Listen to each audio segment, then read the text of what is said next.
All right. Good morning, everyone. Thank you for joining us for the first in a series. This is our webinar on TIC 3.0, optimizing application experience for mission delivery. I would like to go ahead and introduce our moderator for today's webinar, Jim Farmer. He is the Director of Marketing at Equinix Government Solutions. Jim, I'll go ahead and hand it over to you. Thank you, Kirsten, and good morning, everyone. I'd like to take a few minutes as we start our first of several series of webinars by introducing our panelists. We have a very talented pool who have been engaged in the subject matter today for quite a while, starting off with Gerald Cannon. Gerald is our Director of Enterprise Network Management, Bureau of Information Services at the U.S. State Department. Jerry is a member of the Senior Executive Service and has served as the Director of Enterprise Network Management within the Directorate of Operations in the Bureau of Information Resource Management since 2016 June. Jerry has over 24 years of information technology experience and began his career in the U.S. Army, and we all thank you for your service, working in hands-on technical positions, serving for 7 years as program and administrator. Jerry then spent about 2 years as a contractor with the federal government, where he has acquired more refined technical skills and more detailed understanding of IT operations. He has joined the federal government in the Department of State in 2003 as a systems administrator. He has held 5 different positions at the department, moving from managing small technical groups, leading up to his current role as E&M director. I'd like to move on to our next panelist, which is Don Wiggins. Don Wiggins is the Chief Technical Architect at Equinix Government Solutions. Don is an information technologist since 1986, beginning a 21-year active duty Air Force career. Again, we thank you for your service. Supporting the headquarters U.S. Air Force Global Healthcare Information Technology Initiatives, along with nearly 20 years as a technology consultant. Also, Don was a founder of 2 IT consulting firms, both with a focus on public sector experience in a broad spectrum of IT consulting engagement with a primary focus on technology transformation. And lastly, I'd like to introduce Tom Suter. Tom Suter is the founder and president of ATARC, a respected thought leader in the federal IT community. Tom is the founder of Advanced Technology Academic Research Center, ATARC. Tom is also a 2-time winner of the Federal 100 Award, a prestigious honor that recognizes government and industry leaders who play a pivotal role in federal IT and has made a significant difference in the way technology has transformed government. Good morning, gentlemen, and welcome to the webinar.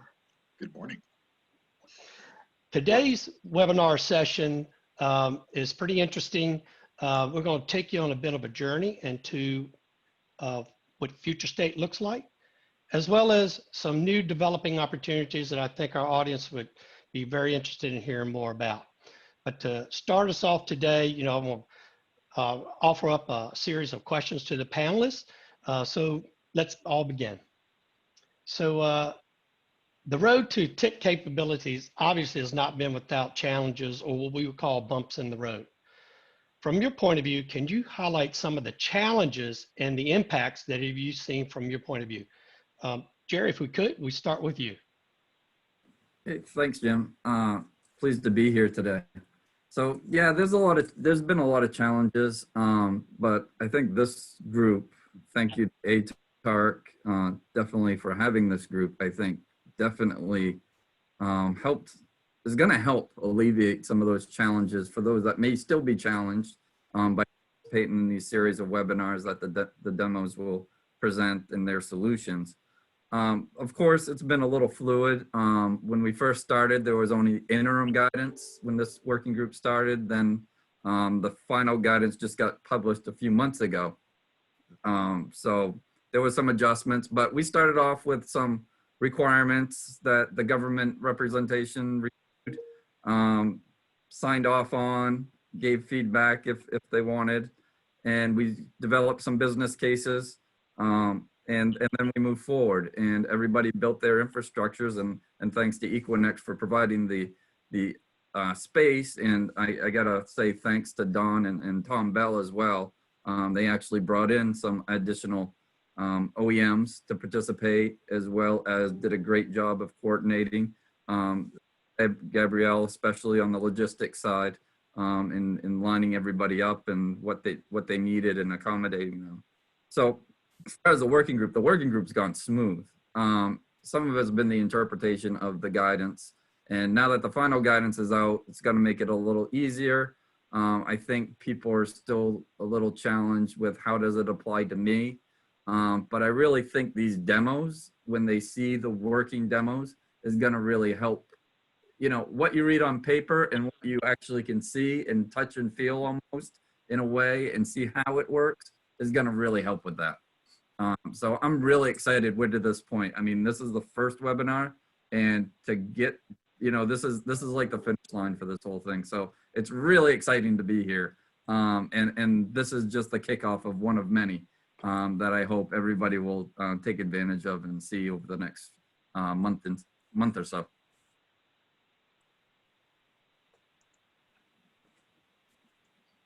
Jimmy, you're on mute. The moderator should know that. So don't worry, Jimmy, I did that for 2 minutes at one webinar we had when I first did it. So you got a ways to go before you break my record.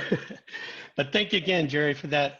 You know, it's always interesting to hear, you know, kind of the journey and how we get there, and you know, from your lens and you know, public sector, and particularly from the State Department, you know, I think this lends in a lot of value. Thank you. Hey, Don, I'll turn to you, kind of the same question, you know, from, you know, private sector, you know, your insights in here to get us, you know, to where we are today. Yeah, thanks, Jim. And thank you. I echo Jerry's sentiment. It's great to be a part of this and participate in this. And, you know, really, I'll just dive right in. I think everyone would agree that the only constant really is change in our business and what we do.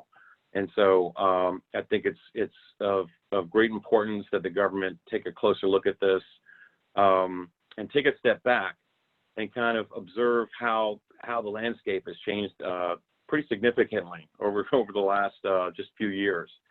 You know, we're now moving from connecting to a cloud to connecting to multiple clouds, and doing so in multiple regions across the globe. So it adds a lot of complexity.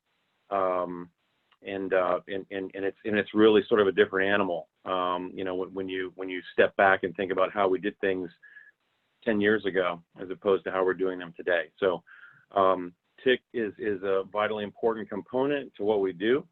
I think it's just very important to do what we're doing today and just kind of take a really close look at how we're doing it and how it maps to current process, and equally important, leaning forward, how it will adapt to things that we really can't anticipate, but should look forward to in the next 5 years. So really, just having that future state mindset and kind of level setting of where we are today, I think is vitally important. So we'll sort of peel the onion on that a little bit more today. Awesome. Thank you, Don. And lastly, Tom, I'll kind of turn, you know, the same question to you from the point of view from how you've been supporting, you know, government from your association. Yeah, thank you. It's like weird being in the panelist slot and not moderating something. It's a little different. I like it. You're doing a good job there, Jim, taking reins. Yeah, I was thinking about my answer to this question, and I really look at, I remember a conversation with a CISO a few years ago, and he goes, I said, why don't you do this innovation? You know, I think it was around mobile technology or something. He's like, well, I don't want to be first. I don't want to be second. I could be third or fourth. I don't want to be last. So I think one thing that this TIC demonstration center is it de-risks the federal government from this new technology. And it allows you to iterate and take some of the risk out. So I feel a little better about implementing this policy in the federal government. And one thing I was just thinking while we were doing this panel, how this process, I had this idea for a lab a while ago. You know, I talked to Mary Davey about it when she was at GSA like about 6 or 7 years ago. And I thought there should be a telecom lab. And it's taken us a while to get down this path. And I thought with TIC 3.0, that was a really new, fresh policy. And I went down this road with Mary Davy. And then GSA, there was a gentleman there named Mark Provost. He goes, I really like that lab idea. I think we should do it. You know, which became the demonstration center. And then I've done things like this before. You have to have the right partners, and you have to have the right leadership. And I've been in programs and I haven't had the right leader and they haven't worked. But thank you, Jerry, Karen. I still remember when I met Jerry, we were at USDA on our cloud kickoff. I think that's actually when I met you. And I was like, wow, I think we got a shot at this TIC 3.0 thing. And he's highly engaged, but you never know, because sometimes people get busy and, you know, don't know how it's all going to work out. But Jerry has been on it. You know, we're meeting deadlines. We're doing some things. The second component that makes us successful, and I had to learn this the hard way because I try to work with a university on their lab concept. And I found out that universities are just as bureaucratic as a government agency. And, you know, this Equinix folks, I've known a lot of them for a long time. They've supported ATARC, and Jim, I don't know, 5 years ago at least, when we started ATARC, they've been a good partner. And I was just so impressed with the quality of the people there and in the facilities. We've done a couple tours during this process of the Equinix facilities. It's like being in the engineering section of the Starship Enterprise. It's like that impressive, you know, the security, the quality of these data centers. You know, I'm kind of used to going in a government data center like 10 years ago, you know, on a concrete floor, and, you know, the air conditioning's not working. You know, this is like really high tech, cool stuff. And then to get their corporate support from the director of federal over there. And then this guy, he's over to my right on the screen, Don Wiggins, has been just essential.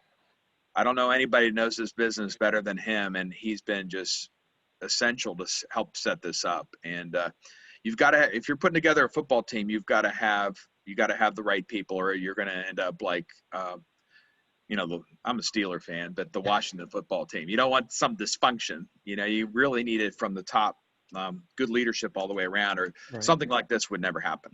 Yeah. Hey, thank you for your point of view there, Tom. And I know to get to this day over the many years, it's been not without its challenges. So that kind of makes me think about another question around, you know, knowing the road that we've all traveled in developing an effective TIC capability. From you guys' points of view, what does the future of TIC look like that would translate into an effective architecture and even operating model? Hey, Jerry, I'll turn to you for a response there, if you could.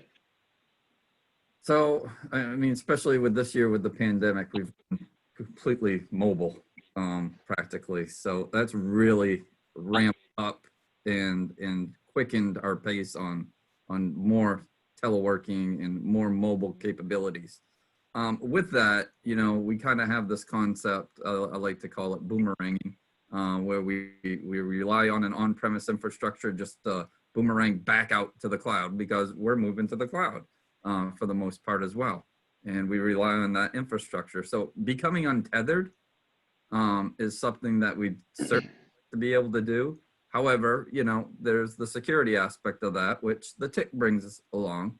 So being able to untether, but still have that security and that telemetry. Some of these TIC solutions, I think people will see allow for that in some of the unique ways that you'll be able to do things now. Flexibility with the new TIC guidance, that flexibility that now allows us to make some of these things a reality rather than having to boomerang back and go through that, you know, that choke point, for instance. Sure. We all rely on just to go back out to really become a true mobile user, and still have all the security and still have all the capabilities that I need. I really think the technology is going to let us get there now. That's great. It is going to allow for that. So that's exciting part of this, I think. Awesome. Hey, Don, to you, I'll turn the same question to you. You know, future state, what does it look like, you know, from an architecture or even the operating model as well? Well, I think a couple of things, right? I think capabilities-wise, it's got to be able to address some of the things that we're worried about today with, for example, zero trust framework. You know, we've got to be able to address bad actors both internally and externally. And we've seen too many examples of you know, these types of issues. But also, I think, you know, the TIC framework has to remain flexible and adaptive to the requirements, right, that are constantly evolving. So, you know, I think traditionally a TIC was sort of a stationary component that traffic would have to traverse to get to some yet to be determined target. And I think more so in the future, I think we need to think about TIC as something that's more mobile and more, again, adaptive to where we need to ingress and egress those types of services that it supports us with. Great, thank you there. Hey, Tom Suter, I'll kind of pose that to you because it'd be interesting to hear from your point of view on that. Thank you. Yeah, I think this is the first step. I was on FTS 2000, which was telecommunications to the government in the 90s, and then FTS 2001, which was the 2000s, and then networks, and then I sold my company, and I've been a little out of it. I think we swapped 9.6 for 56K for T1s. We really got to look at our networks a completely different way. I mean, we have the rise of cloud and rise of mobile. We're heading toward 5G, but even 4G speeds are so much more than what we had before. How are we designing our networks? You know, do we need, 15, for building a GSA, they have like all these circuits dropping for all the agencies in the building. Do they need it anymore? Do we need 3-gang faceplates so we can plug in our computers? No, it's kind of changed. We're still kind of designing our networks in an old way. We got to really think of a fresh look. I think TIC 3.0 is like the first step of many things that we can pilot to change the way we're communicating and change our networks. That's great. And thank you all three for that. It's kind of, interesting to hear, how we think about where we've been and where we are today and potentially where we should be going in the future. Now let's talk a little bit more about, where we go, how we got here today. Can you share with our audience who's listening in today, how the collaboration between public sector, private sector, and associations actually came about? Hey, Jerry, I'll turn to you again. Sorry, you go first, but No, you're my top left, so if you would. Yeah, that's fine. No, it's been a truly enriching experience, I gotta say, and I appreciate Tom asking me to do this because it was a great experience, and I must say the participation. We started out small, but it was some dedicated folk. Don and Tom Bell I mentioned before were in on it early, and a few others. I think. Just to not to leave anybody out, but we were a small group, but a dedicated group. Cadence going. We started off with some requirements, some business cases, things like that. And then I think the interest just started growing. And all of a sudden, I think we got 7 or 8 demos lined up now, or presentations in the coming weeks, just to give you an idea, of how it grew. And so basically what we did is, like I said, we here at State, we had requirements. We're doing a pilot of an overseas TIC is our because of boomeranging, I boomerang everything back from DC that's coming from the embassies just to go back out. Not really efficient way of doing things. And so, Mr. Wiggins' cat videos, I got to haul those back all the way to the States just to go back up to the internet so you can watch them. And, I don't want to use up all that bandwidth for his cat videos. So, so doing an overseas TIC was a requirement we had. So we before any of the guidance came out, we had requirements and we said, minimum to do this, we believe these are the functional requirements and the technical requirements that we need to be met. So we actually started the group off with that. Fine with it. Then we developed the business cases that were actually based in very similar to the interim guidance that DHS put out.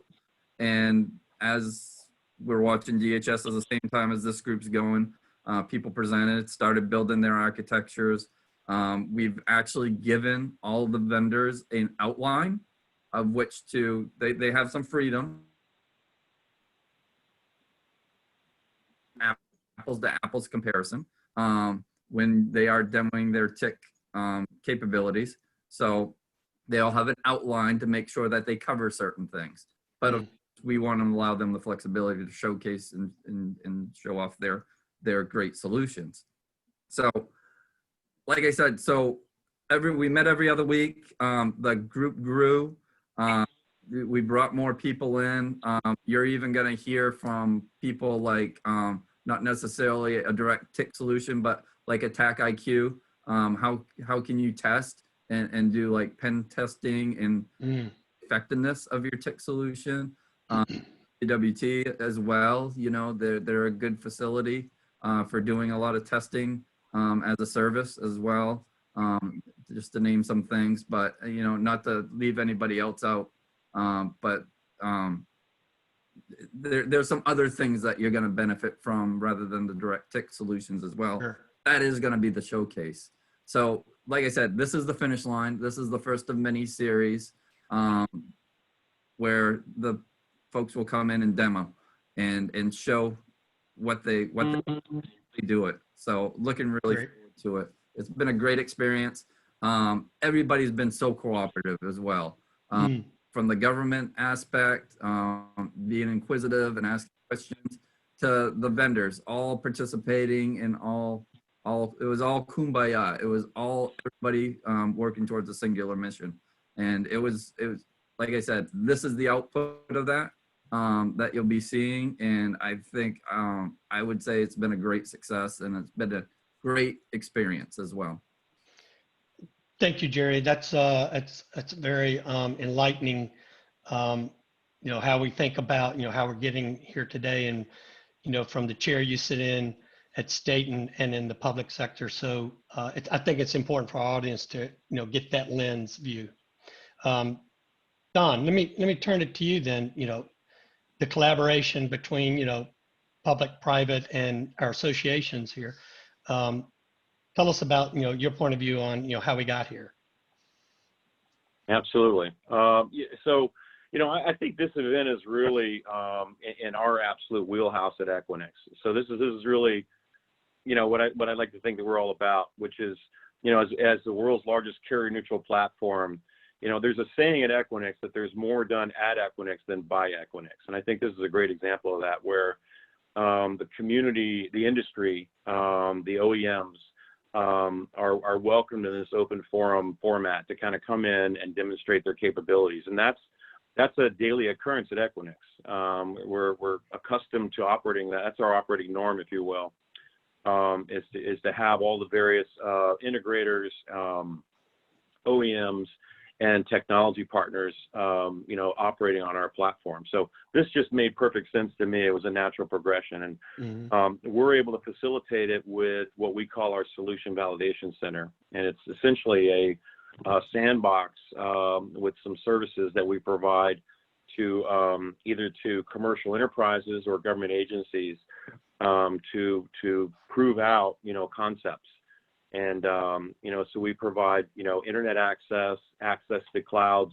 As many might know, Equinix represents perhaps the world's largest on-ramp to 300 some odd cloud service providers. So I think it's the ideal environment to sort of address some of these concerns and a new look at how we're going to approach, you know, TIC. Great. Thank you. And Tom, I'll let you wrap up on this question. Yeah. You know, from, you know, your association leaning in pretty hard. You know, tell us more about, you know, how we got here.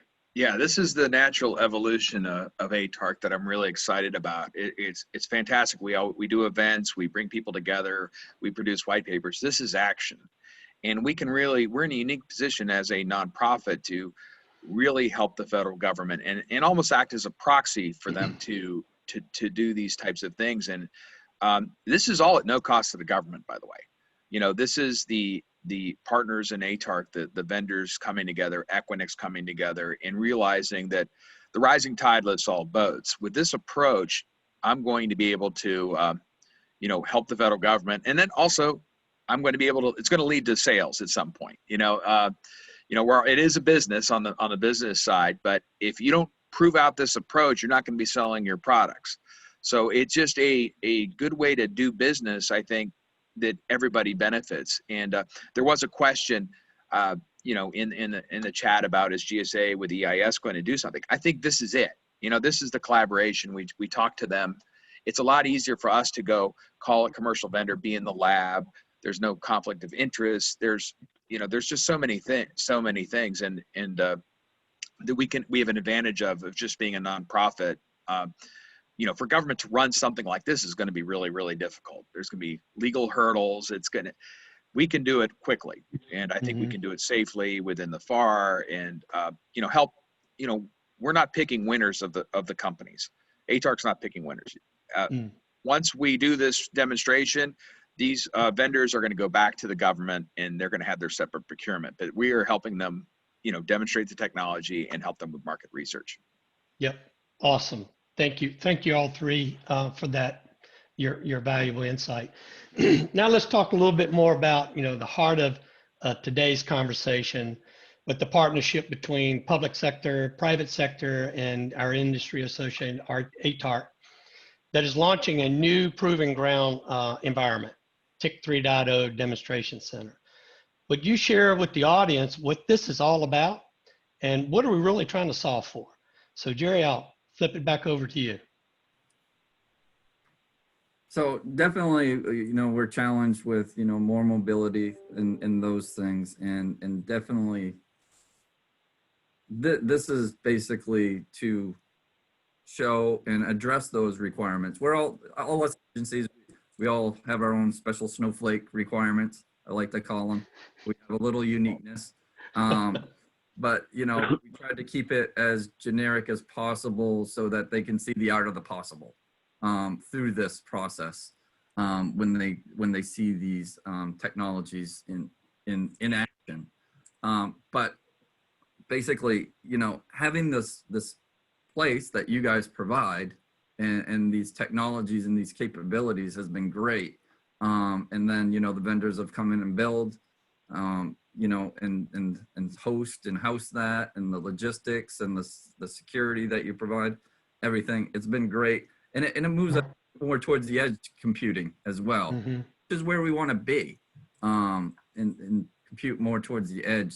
So in this, and I know Don can do a lot more justice to this actual slide than I can, but this is really, meeting those federal guidelines, meeting those regulations, having that security. And I'm one of those people that I stress effectiveness over compliance, because I think compliance can fall in place, but I really want to be effective. I don't want to check boxes. So really show effectiveness of these solutions. So one of the things I'm looking forward to as these go forward.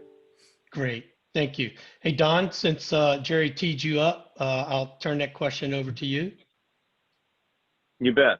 Yeah. So this is a great bird's eye view of to sort of capture the essence of what we're trying to accomplish. What we're showing you here, I'll just give you a quick overview. The inner red ring is what we're illustrating as platform Equinix, which is what our company is referring to industry as is digital infrastructure. And so what does that mean? It means that the hundreds, if not thousands, of digital service providers sort of amass within the red ring there, and traverse there from the blue ring, which is the many hundreds of telcos, the carriers that partner with Equinix and of which live within Equinix to collectively provide a digital experience for customers. So long short, we're depicting here that a government agency would establish, for example, a point of presence within the red ring in one of our locations for the purposes of extending their on-premise edge, network edge, to the digital edge, if you will, so that they can establish proximal adjacency to digital service providers that they seek, such as cloud providers and others.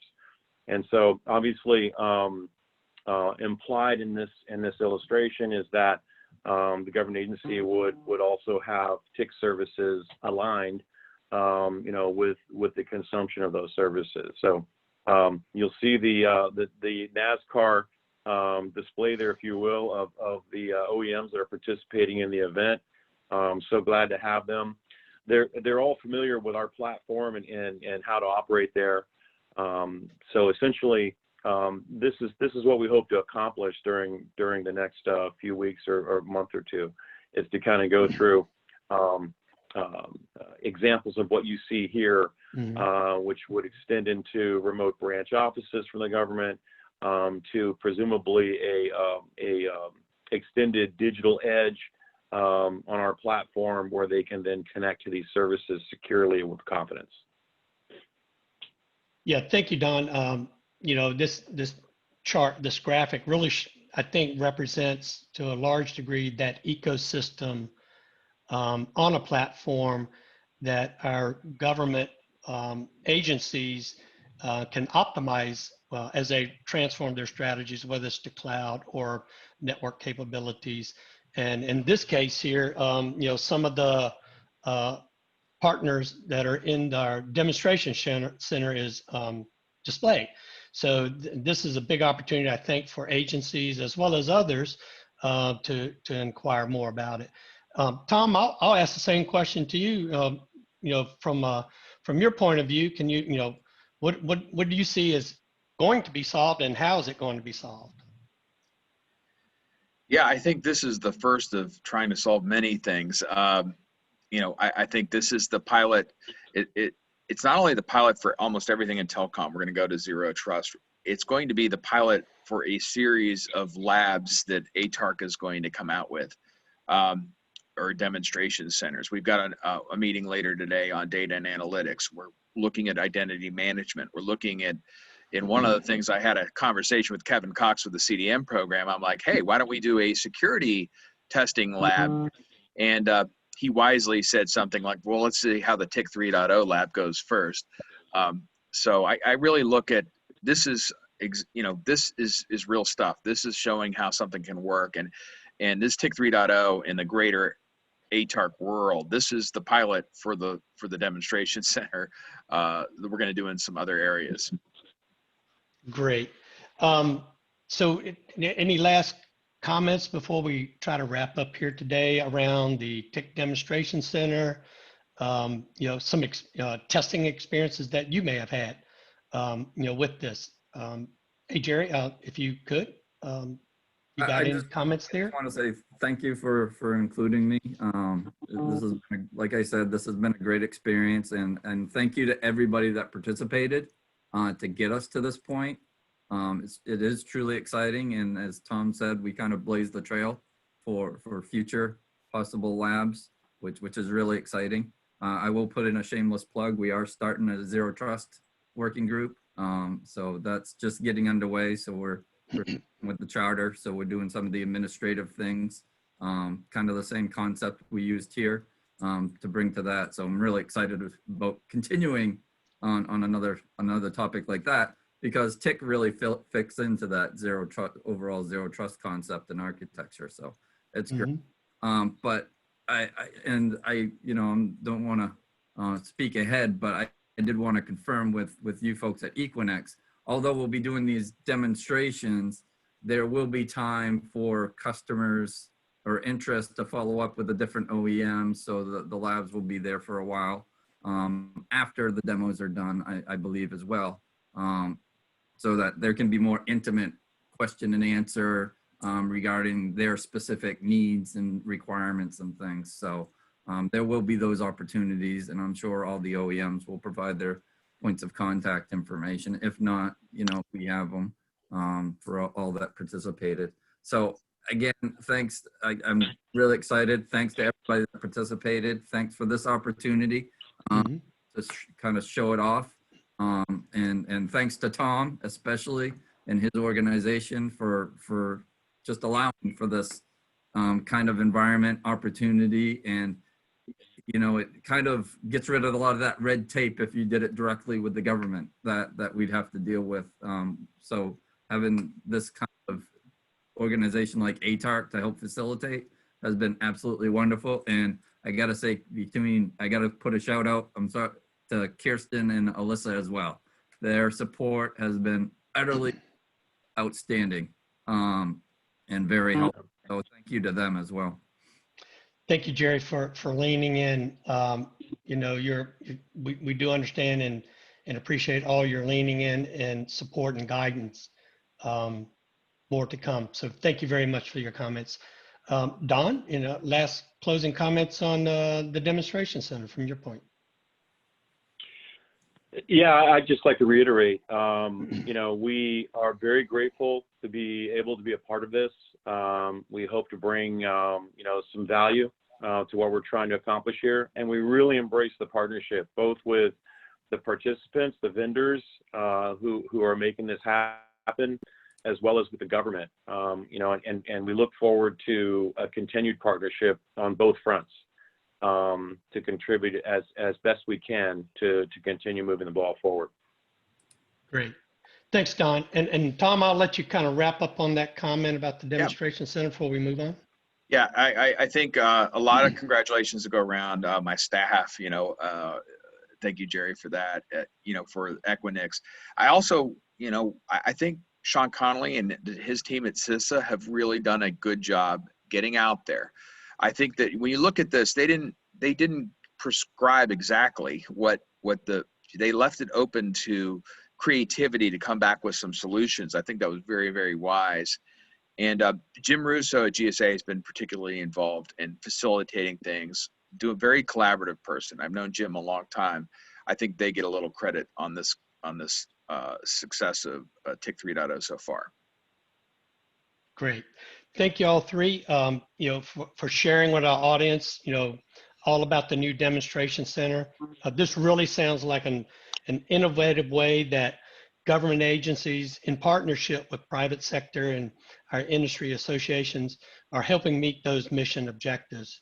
Now we can, you know, probably find out more about the TIC 3.0 demonstration center and, you know, how can somebody get involved? So again, thank you, Jerry, Don, and Tom for your contributions and sharing your experiences today. Kirsten, if we could kind of show what's up next. There is, as Jerry alluded to, there's a presentation schedule that we can share with you. Yeah, so from November 6th all the way down to December 17th by our demonstration center partners. So I strongly suggest that you attend those to hear from their capabilities and how we're as collectively working to help unfold this new capability in terms of a demonstration center. And if you are interested in more about the TIC 3.0 demonstration center or how to get involved, whether you're an agency or a private sector, you can certainly email Kirsten here at ATARC, and she'll be more than glad to help follow up with you. So with that, I thank my panelists. I thank everybody at ATARC. And Jerry, particularly you at the State Department, and Don, you know, for all your leaning in. And we look forward to for the rest of the folks out there joining us on the next webinar. Take care. Jim Farmer from Equinix. Appreciate you joining us today. Take care. Thank you, Jim. Mm-hmm. Thank you. Thank you.